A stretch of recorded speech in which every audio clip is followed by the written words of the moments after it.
না করে। এই জন্য আমি আমার বাবা মাকে খুশি করার জন্য সেবা করে। আল্লাহর নবী বলেন, সাবি তুমি চালিয়ে যাও, এটাই হয়েছে তোমার জন্য মর্যাদার একটা কারণ। জোরে জোরে বলুন সুবহানাল্লাহ।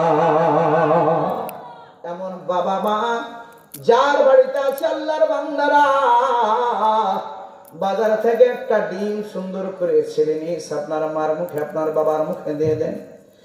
এক পা আপেল এক পা আঙ্গুর ফল নিয়ে যান। আল্লাহর কসম করে বলি, যে স্ত্রীর জন্য সন্তানের জন্য গোপনে লুঙ্গিতে ঢেকে ব্যাগের মধ্যে করে নিয়ে গোপনে ঘরের মধ্যে নিয়ে গিয়ে সন্তানকে খাওয়াচ্ছেন, আমি ছোট্ট আপনাদের ছোট ভাই হিসেবে অনুরোধ করে গেলাম, আমি ইয়াসিনের কথাটা একটা মিলিয়ে নেবেন।